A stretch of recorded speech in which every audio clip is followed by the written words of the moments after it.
I'm John Law, this is Chasing Cars, and today we've got a comparison test between the Lexus IS and the Alfa Romeo Giulia. These are two cars that play in one of my favourite segments in the marketplace, the premium medium sedan. You usually find cars like the BMW 3 Series, Mercedes C-Class and Audi A4 here, but these cars offer something a little bit different. They offer a little bit more style, but the question is, do these two offer enough substance to make them a worthwhile alternative to something like the established German names? Well, that's what we're going to find out in today's video.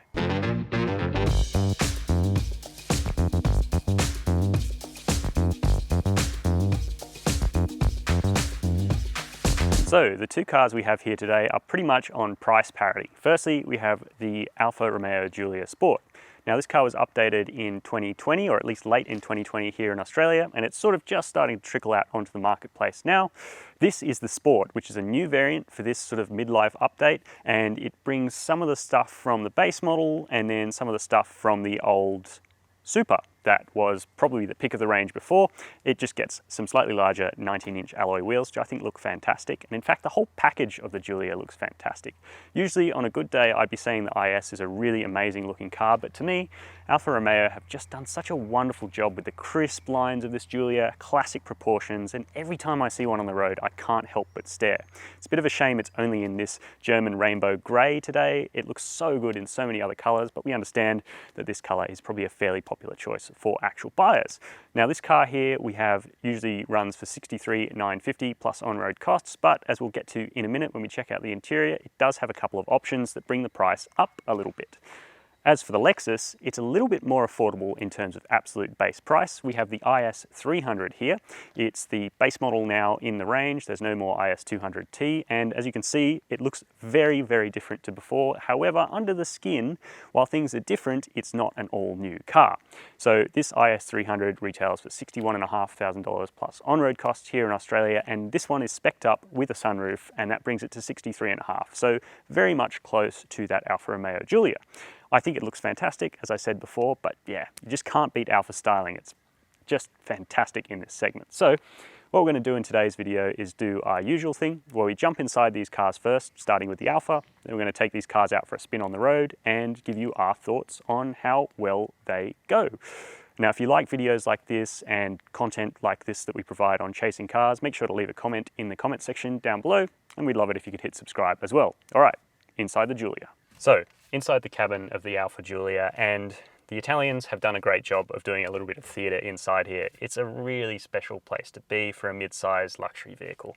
They've done some cool stuff, including this steering wheel, which is the perfect size, shape, obviously leather wrapped with a little bit of perforations here where you hold it. You've got your engine start-stop button, so you almost feel like in a Ferrari, and you've got the paddles, which are basically the best in the world until you end up spending over $250,000 on cars. They are steering wheel column mounted, so they don't move with the wheel, which takes a bit of getting used to, but just the sheer feeling of pressing them is really nice, and it adds something to the whole experience. The steering wheel is also heated, which brings me on to the seats, which are heated, and they are actually full leather items, so they're not sweaty on a hot day, and that is something that this Alfa Giulia really has on the base model Lexus IS 300, though you can option that car to have leather seats for about $5,500, but this car comes with it from stock. What else we got going on here? Well, you can also get these leather seats in tan or red as a no-cost option, which I think is great and just such an Italian touch. But the other Italian touches are the build quality. It doesn't feel quite as sturdy as the Lexus. There are some creaks and rattles you can hear over big bumps, courtesy probably of those 19-inch alloy wheels, and that's something that's going to get worse over the lifetime of the vehicle. It wasn't too bad, but this car's only got 5,000 Ks, and Alfa do have a bit of a history of reliability and build quality. Not saying that we found any of that in our test period, but just something to take into consideration. What about technology? Well, I've actually got a really nice set of analog dials in front of me that flank a 7-inch digital display. It gives you plenty of information, including speed and navigation updates, and you also get safety stuff through there, which is great. And you've got an 8.8-inch touchscreen next to that. It's quite crisp looking, and the actual graphics on it are really nice in their level of contrast. However, it's quite laggy to use as a touchscreen. Luckily, Alfa also has a rotary dial in the center here that you can access all of the stuff through, so that kind of negates some of the issues with this slightly laggy touchscreen. You've also got wired Apple CarPlay and Android Auto via this USB port here. You've got a nice little tray for your phone to sit in if you're using that USB port, 12-volt socket as well, 2 cup holders, a really nifty little place for your Alfa key to go so it doesn't rattle around. It's a really cool little extra thought because it's a big, very present key. And then under this central bin, you have wireless charging, which is a really clever system. It just slides in and out there and holds your phone nicely. You've also got decent space for other odds and ends, another USB port and a USB-C fast charging port. So Alfa's actually done a really good job of keeping this Giulia feeling fairly up to date in everything perhaps except the actual design language of the interior, because when you look at it, it feels all very F33 series. But to be fair, the comfort factor is fantastic. These seats allow you to get a really nice low driving position. They're electrically adjustable, heated with lumbar adjustment, and they've also got 3-position memory. So fantastic in the front of the Alfa, and I actually really like it. So let's see how practical the rear seat is. As a place to sit, the back seat of the Giulia is definitely a reminder of older styles of this premium mid-size sedan, where the C-Class and the BMW 3 Series have really grown in the back seats. Here, the Giulia retains its fairly tight proportions, which is not great if you're 6'2" like me. That said, there are worse cars to sit in the back of. I've actually got fairly reasonable knee room behind my own driving position. Toe room's pretty tight with the seats so close to the floor, and headroom isn't too bad, although if I lay back in the backrest, which is quite inclined backwards, my head does start to brush the roof. The other thing is, you're really going to struggle to fit 5 people in this Giulia. This transmission tunnel is bloody massive. Look at the size of this thing. It's huge. I don't know what kind of gearbox they've got in this. It's only a ZF8 speed, so I don't know why it needs to be quite so tall, but yeah, definitely a 4-seat only car. But the 4 passengers do have rather nicely scalloped rear seats. We've also got air vents and a USB port to keep your stuff charged. Soft touch materials stay in the back here, as do these snazzy little, I don't know, carbon fibery aluminium inserts that hide the speakers for the really impressive Harman Kardon stereo equipped on this Lusso pack car. And you've also got a little bottle holder that's big enough for small bottles. Flip down armrest with 2 more cup holders with little rubbery bits so that stuff doesn't fly around. And yeah, all in all, it's not too bad in the back of the Giulia. As I said, ISOFIX ports as well. May not be class leading, but it's still not the worst place to be. Let's check out how practical that boot is. Around the back of the Alfa Giulia, and my goodness, what a great piece of design. Alfa's designers really know when to put down the pen. It's simple, it's crisp, and it just works so well. It's such a good looking sedan. You can let me know what you think down below, of course, because all of this stuff is down to your preferences, but I think it looks fantastic. It just needs the second tailpipe that the Veloce above this car gets. Under this boot lid, which isn't power operated, but it's really nicely sprung. It doesn't bounce over the top. You get a decently sized boot. It's nicely finished. There's no cargo nets or anything like that, though you do have tie down hooks if you wanted to put them there. So under the boot floor, Alfa do actually provide the net, but there's no spare wheel on the Giulia. You have to use a little inflatable goo kit if you have a flat tire, which is a bit annoying actually. The other annoying thing about this boot is how tight the aperture is when you've got the seats folded. It actually makes it really difficult to fit a large object, say a road bike or a mountain bike, into this boot. So definitely something to bring with you when you're test driving the car to see if you can actually do that without too much hassle. But otherwise, the boot's a pretty good space. In the Giulia, not quite as good as a wagon, and unfortunately Alfa don't make this in a wagon. We wish they did, because I think it would look even better. Anyway, let's get back to what we're talking about today and jump inside the front seat of the Lexus IS. So, inside the Lexus IS. While the outside may look very different, the inside is a familiar place to be if you've been in an IS before, and it doesn't capture the same sense of drama that the Alfa does. But then, what would you expect from the Italian versus Japanese mix-up? So in here, it's a lot more pragmatic. You get a nicely sized steering wheel though that feels quality to the hands, and then you get paddles behind that and all the dials you need on the front. It's also electrically adjustable, the steering column, which is kind of a nice touch, and it does that courtesy thing where it goes away when you turn the car off and comes out to meet you when you turn it back on. Really nifty little touch. What else has changed for this year? We've got a 10.3-inch touchscreen, which also works via Lexus's somewhat annoying little trackpad here, which, yeah, as Baker says, you do get used to that, but yeah, it takes a little bit of mental power when you first get in. But again, now that it's touchscreen, you can sort of do a couple of things on here. You can access the climate through the touchscreen as you can in the Alfa, but as in the Alfa, you've got a nice set of hard buttons down here so you can make quick adjustments. You've also got a CD player, which might be one reason why you really want to consider the Lexus IS. If you have a whole bunch of old CDs, perhaps classical music, because it is a Lexus IS. Though there is this odd sort of area where I think there should be some phone storage below that. It's just a weird bit of plastic. And then below that, you've got your controls for the heated seats. The seats themselves are actually appointed in vinyl, which is a bit of a shame on the base model. And as Ponch pointed out in his review, they do actually get quite sweaty in the Australian summer, especially on hot days. But even on cooler days, you just feel them not breathing. They don't feel that nice, and they're not quite as comfortable as the Alfas, although I would argue that the driving position is perhaps slightly sportier in this car because you do have the tilt adjustment for the front of the seats, whereas in the Alfa you don't get that. So swings and roundabouts there. What about quality of materials? Well, the actual materials perhaps feel a little bit lower rent than the Alfa, but the way they're screwed together is definitely more impressive. It feels like it's going to last the distance and go on and on and on like you would expect from a product that has engineering from Toyota. The sound system in this car is the base sound system. You can get leather seats and an upgraded Mark Levinson stereo to bring it right up to competition with that Alfa Giulia, but it is a $5,500 option in the enhancement pack 2. Ours just has a $2,000 sunroof, which is a lot of money for a sunroof, so I'd probably skip that and go for the base IS or go for an IS with the enhancement pack 2. What else have we got in here? Well, practicalities are a little slim. The door bins are bigger than the Alfas and there are 2 cup holders, but there's no tray for your phone, there's no wireless charging, and although the bin in here is kind of flock lined and quite nice, you only get 2 regular USB ports and one 12-volt socket, which puts it one behind where the Alfa is. So that's the Lexus IS's front seat. Not a bad place to be. Finally, we've got to point out that analog clock because it's always a nice touch. And let's jump in the rear seat and see if it does that any better than the Alfa. Jumping in the back of the IS, and although I leveled criticisms at the Alfa for being small, the Lexus is actually worse for me at 6'2". I understand I'm pretty tall for a backseat passenger, but my head is literally smashed up into the roof. So I have to sort of recline like this to be comfortable. And at that point, my knees are touching the seat in front of me, which, I mean, it is what it is. Tow room is even tighter than the Alfa as well. At least you do get some nicer materials back here on the top of the doors and where you rest your arm, though there are no door pockets here. There's also no USB charging port, but there is at least adjustable air vents, and like in the Alfa, you've got a really massive transmission tunnel, although at least this one is disguised with a little bit of shag pile carpet over the top. 2 ISOFIX ports on each of the outboard seats as well. Flip down armrest, which feels nice and sturdy, just as in the Alfa. And then we've got some cup holders here. We pop out flimsy sort of plasticky things, which feel fine. They'll probably stand the test of time because it is a Lexus.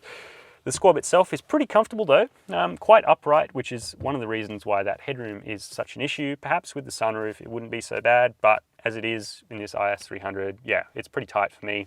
And material is still that vinyl on the seats back here, same as it is in the front. So I think the Alfa actually wins a little bit when it comes to backseat comfort. Let's see how practical the boot of this Lexus is. Before we get to the practicalities of the Lexus IS, we just got to talk about the new design back here, because this is where this car looks the most different from where it did before. It's got this quite cool sort of truncated double height thing going on. Kind of looks a little bit like the Lexus RC Coupe, or at least a little bit more. And of course, the thing that we're doing now where we have a full width rear LED taillight, which I think looks fantastic, but it is definitely a trend of the time. Now this boot isn't quite as nicely sprung as the Alfas. It does the bounce thing when you lift it up. It feels a little bit closer to Camry rather than 3 Series, but I guess that's probably a bit of an unfair criticism. In there, we've got a bit more space than the Alfa, so we're running 480 litres in the Lexus's boot. You do have a bit more of a pronounced lip here, but that's not such a big deal. I mean, it's a sedan, so you're kind of expecting that. And then under the boot floor, you have a space saver spare tyre, so the Lexus does hit back with country buyers against the Alfa, but it does suffer the same fate as the Giulia because the rear seats have this very narrow portal with a lot of bulkhead encroachment, so it's going to be difficult to carry, something like a bicycle. Again, no electric tailgate, but you kind of come to expect that. And yeah, so the Lexus is less practical than the Alfa, but perhaps feels hewn from more quality materials. And I would definitely advise you, if you're looking at one of these, to try it with the vinyl interior and then try it with the leather interior that the Enhancement Pack 2 brings, because that adds a lot of extra value to this car, at least in my opinion. You can let me know in the comments section down below. So the elephant in the room of owning a car, running costs. The Giulia isn't too bad. So fuel economy is about 7.7 litres per 100 as tested on our little economy loop, which is a lot better than the Lexus. Servicing needs to be carried out every 15,000 Ks or 12 months, and Alfa offers 5 years of cap price servicing, the total of which is $2,865, which is more expensive than something like a 3 Series and a lot more expensive than a Lexus, but in the scheme of things isn't ridiculous. Now we've got to talk about reliability because Alfa only backs their cars up with a 3-year warranty here in Australia, which really isn't good enough when we're seeing brands like Jaguar and other companies moving to 5, 7 and even 10 years. So we'd like to see that improved because the reliability issues that have plagued Alfas in the past are something that this brand is really having a difficult time getting rid of.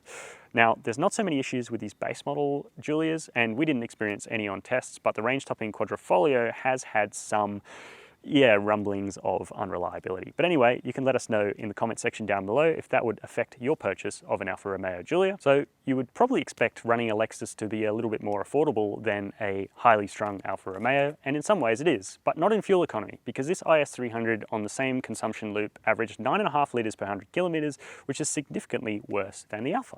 Now you can of course get a Lexus in a hybrid powertrain, which is going to be the go if you want to save a little bit of petrol, but you can also get it with much thirstier powertrains. Here in Australia, you can get it with a V6, and you guys in the US, you lucky bastards, get a V8, which is going to use even more fuel than a turbo 4-cylinder. So I think on the whole, it's going to be thirstier than the Alfa Romeo Giulia, just in general.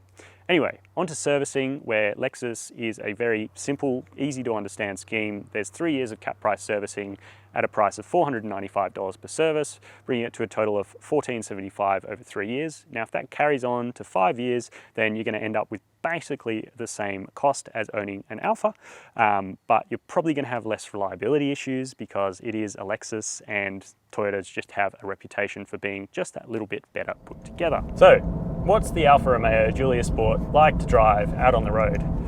The good news is it's lovely. It's great. It's only a 2-litre engine, but it feels like there's quite a bit of character to this car. So the engine has a bit of grunt from 2.5 to sort of 5. Above that is a bit of a waste, and below that you don't get too much. And it feels a little bit stumbly, to be honest, driving around at low speeds.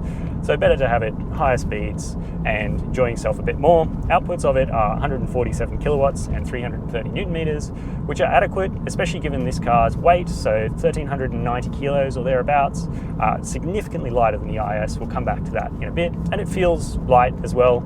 You can get a more powerful tune of this engine in the Veloce model, which also nets a rear limited slip differential, which I would say is the one to go for if you can. It's a bit more expensive, but I think it's worth the extra money for a car that's a bit more dynamic. Now, our car is equipped with the Lusso pack, which nets adaptive dampers, which are great. They actually work best in dynamic, to be honest. I find natural to be a little bit underdamped. The rebound damping isn't quite there compared to when it's in dynamic. Dynamic does add some harshness, but it's really not too bad, especially when you're up at speed. Around town, I leave it in natural, which is, comfort mode or whatever. And then on back roads, I like to have it in dynamic. And that way you can explore the chassis with a sharp throttle response, because the throttle actually has a great bearing on what this car does in the middle of a corner. You can build oversteer or understeer depending on what your preference is, preferably oversteer most of the time, but it does feel like you, as the driver, actually have to interact with the car and make it do what you want, which is what you want as a driver. The gearbox as well feeds back into this. It's quite responsive to your inputs. You've got these fantastic paddles, which are just to die for. Aluminium, they feel big, they're mounted on the column, but because the steering ratio is so quick, it's not a big deal when you're actually out on the road. A little bit annoying around town sometimes, but you get used to that. And yeah, it's a great thing to drive. That's the selling point of this Alfa, and I think that's where it earns its sport badge really well versus the Lexus's luxury badge. On that point, it doesn't feel quite as luxurious as the Lexus out on the road. The noise, vibration and harshness is a little bit more noticeable in this car. The 19-inch alloys really do transmit some of the harsh edge bumps through, and road noise isn't quite as well suppressed. It's not terrible, but it's not class leading, and it's not as good as the Lexus. As for the gearbox, it doesn't feel quite as smooth out on the road. It's a bit clunkier, especially when you're in dynamic actually. It sort of gives you these old Italian man clutch drop gear changes, which are pretty harsh, and it gives you a real aggressive blip on throttle on downshifts. I don't know if you can hear that, but it's a little bit unnecessary, but kind of cool. But yeah, the Lexus just feels a little bit more sophisticated. Now, as for safety features, the Lexus is also a little bit more sophisticated there. Both get 5 stars, but this Alfa has forward AEB with pedestrian and cyclist detection. It's also got stuff like adaptive cruise control, lane keep assist, blind spot monitoring, and front and rear parking sensors. So it's pretty well equipped. But the Lexus hits back with reverse AEB and a much higher quality reversing camera versus this Alfa's rather grainy one. So driving around town, the Alfa's a little bit more difficult, but on the whole, they really do live up to their names, sport versus luxury. So I think that pretty much tells you most of what you need to know. But anyway, let's get into the Lexus and see just how that car compares to this Alfa out on the road. So driving the Lexus IS out here on the open road, how does it compare to the Alfa Giulia? Well, starting with the badge that says a lot about the cars. They really live up to their badges. This is the IS 300 Luxury. It's the most affordable IS you can get here in Australia, and it's got a 2-litre turbocharged engine kicking out 180 kilowatts and 350 newton meters. That's quite a bit more than the Alfa, but its weight does hamper this car. So 1660 kilograms, although 20 kilograms lighter than the previous facelift IS, it is 250 kilos heavier than the Alfa, and it feels every bit of those 250 kilos, unfortunately. So on the road, despite being less powerful, the Alfa is actually a more faster, juicier car to drive. It also goads you into driving it a bit harder. Not to say this engine's a bad one. There are other options as well in the Lexus range. You've got the V6 and you've got a hybrid, of course, but the V6 is a lovely engine. But yeah, this 2-litre turbocharged unit isn't the star of this car. The gearbox has been retuned for 2021 as well, and you can really feel it. It holds gears much better in sport mode. I've got it locked in sport mode at the moment. Normal is just a push of a button away, and then everything relaxes, including the throttle response, which is already pretty dull. The steering as well in sport mode is a bit heavy and claggy. I kind of prefer it in normal mode, where it's a little bit more natural, a little bit lighter, and the ratio is a lot slower than the Alfa as well. So when you start driving back to back on a twisty road, you pick that up pretty quickly. The Alfa feels more reactive. But that's not to say this car isn't a well-chassised vehicle. It's got good balance. It's got a bit of a classic front-engined rear-drive balance. You get that stability that the Alfa kind of lacks. The Alfa feels a little bit more jet fighter-like, if you will. It feels a little bit more on edge all the time, where the IS feels planted and solid and on the road. It doesn't sort of get bucked around too much. And yeah, it's an enjoyable car to drive, not to push to the absolute limits. But again, it's a family car and it has luxury in the name. They do sell other variants, the F Sport and the F Sport Luxury, which have adaptive dampers and more aggressive suspension tunes. So the Luxury does a great job of that. Now, talking about suspension tunes, this is really good.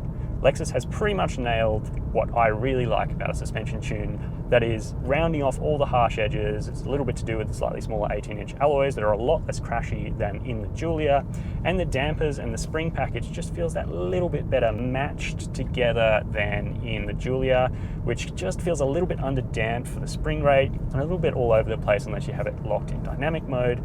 Again, it sort of suits different people. The Giulia feels more lithe and dynamic. This IS feels a little bit more relaxed and confident in itself without having to shout about it so much, and I quite like that. The other thing the IS has going for it is rose noise suppression. We're on some pretty harsh coarse chip roads here, and it's doing a great job. Definitely slightly better than the Alfa. And then we've got to talk about safety as well, because the IS is pretty well equipped in this regard. You've got AEB with forward and reverse functionality, pedestrian and cyclist functionality as well. You've also got adaptive cruise, of course, and lane trace assist, though those systems actually don't work quite as well as the Alfas. I was surprised how well the Alfas worked now. It's really good, actually, the lane keep assist as well. And then, of course, we've got the blind spot monitoring and front and rear parking sensors that make this car a pretty easy thing to drive around in the suburbs, where it's going to spend most of its time, frankly. Also worth pointing out that this has a better turning circle than the Alfa Giulia by quite a margin, and it just feels a little bit better at low speeds. The engine is less chuntery than the 2-litre in the Giulia, so the IS feels a more cohesive package out on the road, but I don't think it's quite as enjoyable, quite as fun and dynamic as the Alfa, and for me that matters, but for you it might not, and that's why I want you to let me know in the comment section down below what kind of style driver you are and which of these two cars suits your preferences better. So we come to the need for a bit of a verdict. Which car's better? Well, it's a little bit unfair to call one way better than the other, because they're actually both really good at very different things, pretty much summed up by the nameplates of these, the Sport and the Luxury. The Giulia is a better car to drive in my book, and I really enjoy driving it down a country road. But that's a pretty rare occasion for a lot of people, so I understand that the Lexus is probably a better damped car and feels like a more sophisticated and holistic package.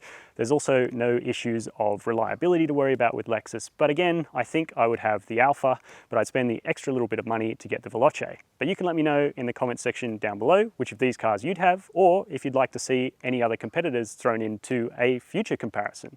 Let me know down below, and while you're down there, we'd love it if you could hit subscribe, the bell icon, and as always, thank you for watching Chasing Cars.